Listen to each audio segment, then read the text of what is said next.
Hello, my name is Garvin and I read things and yammer about them on the internet for your entertainment. Alright, so to wrap up 2024, I'm going to go back to my comfort zone and look at some stuff from my favorite science fiction television series, Babylon 5. Now, because this is a fallen, imperfect world, I'm going to bet some of you don't know what Babylon 5 was. It was a television show that ran in the 1990s.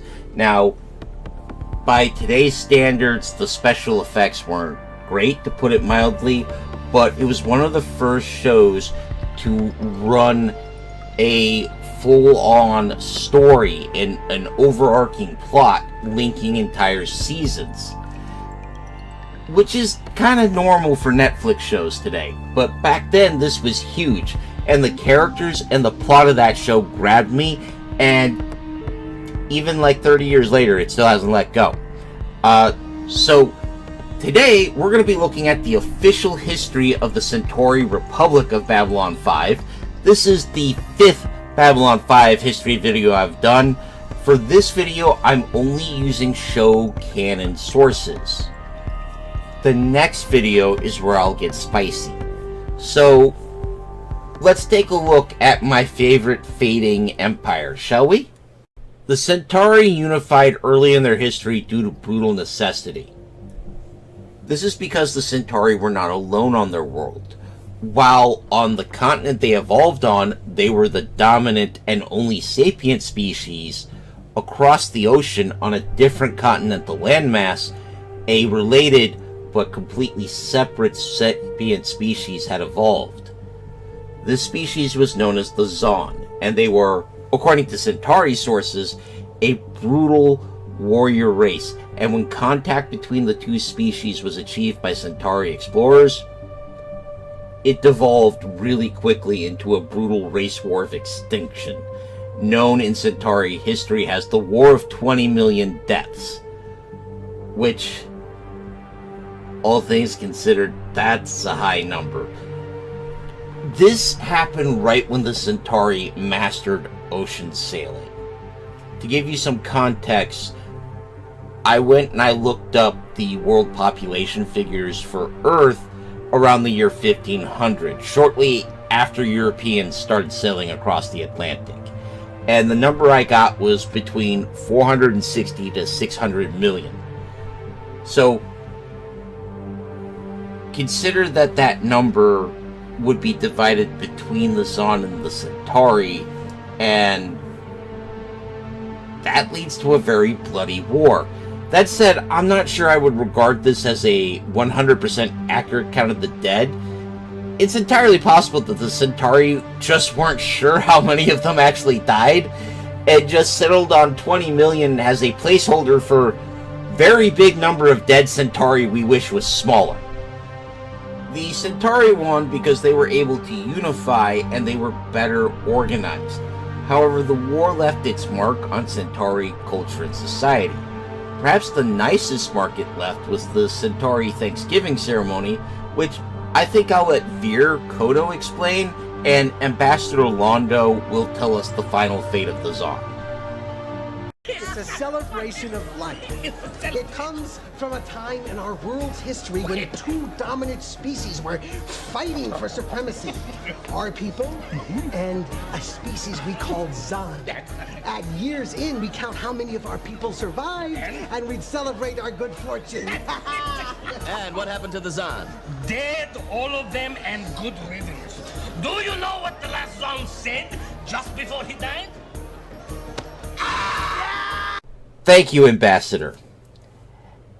At this point, the Centauri had unified under an emperor and established a very hierarchical society based around the rule of great noble houses who were in turn somewhat ruled by the emperor. From this, the Centauri Republic was declared after the war, led by a new emperor named General Kiro, the Centauri leader who finally defeated the Zan. He also established the Centaurum, a legislative assembly made of the leaders of the great noble houses. This organization can actually overturn the Emperor's decision with a 3/4 vote, thus keeping the Emperor from being a complete and total tyrant.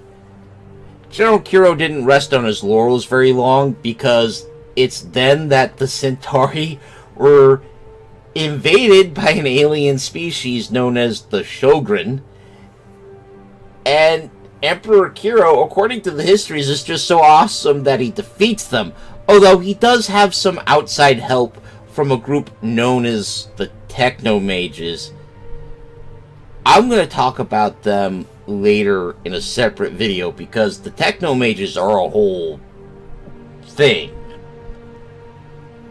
Let's just say the Techno-Mages aren't from the Centauri homeworld for right now, and they have really advanced knowledge that even when you're an interstellar civilization, the kind of things a Techno-Mage can do still look like magic. But let me get back to the Centauri. The defeat of the Shogun gave the Centauri access to new technology, and they would use that to expand out into their star system.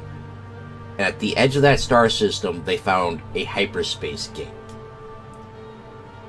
Once they figured out the codes to access the gate, turn it on, and open it up, they were free to expand through hyperspace into the rest of the galaxy, and that's something a dozen other species would soon regret, if we're going to be honest. That said, it's not a surprise to me that the Centauri went on a spree of conquest and imperialism.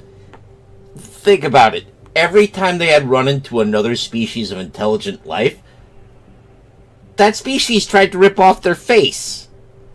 I'm not saying it excuses any of their behavior, mind you. It's just, I can see how the Centauri would get to the position of you're either ripping somebody's face off or getting your own face ripped off, and I like my face, so ripping it is. And with that logic, the Centauri went from the abused to the abuser, and this would culminate in the occupation of the Narn homeworld in Earth year 2109. At this point, the Centauri considered themselves the greatest power in the known galaxy, with the exception of the Minbari, who were completely isolationist at this point in history and never left home anyways, so they didn't count. However, the fate of every empire is an inevitable decline and fall, and the Centauri were no different. Many of their slave races would rise up, and even though it took them generations, they would push the Centauri out. Although there are some races that still live under the Centauri boot to this day.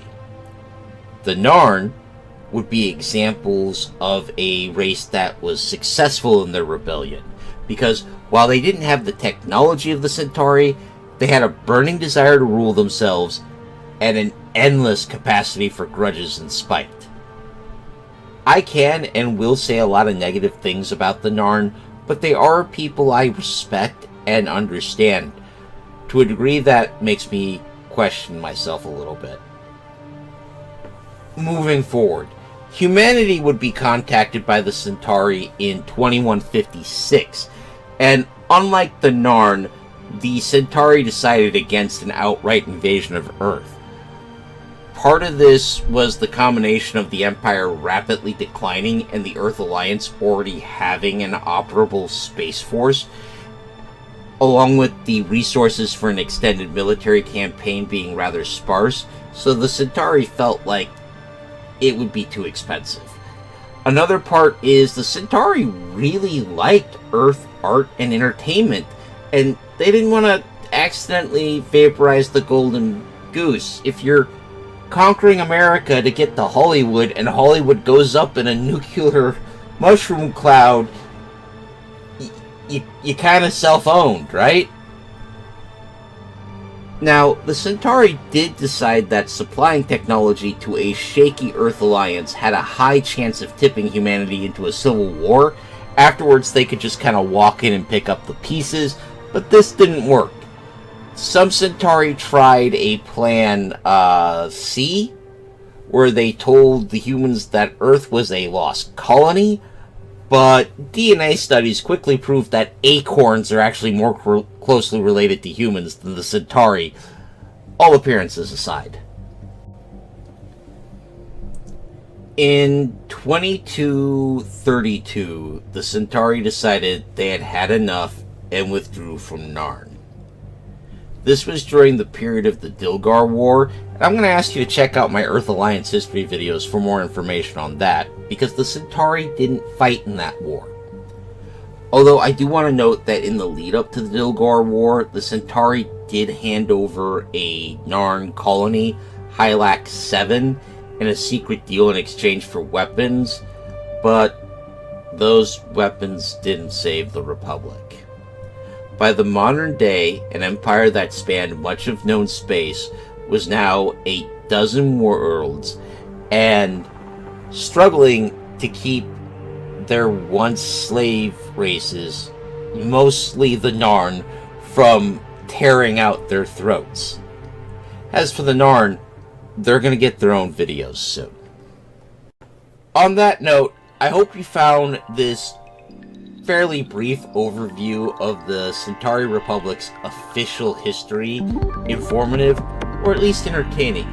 If so, please comment or leave a like or even consider subscribing. All of those help me in my eternal struggle against the dread Lord Algorithm. Terror be on his name. I'd like to give a special thanks to Big Steve, my biggest supporter. I hope you enjoyed this video, bro. Next week, we're going to look at the unofficial history using some non-canon materials, so it's going to get spicy. Join us and find out what the Centaurum doesn't want you to know. I hope you join me, but until then, take care of yourself, take care of each other, and of course, keep reading.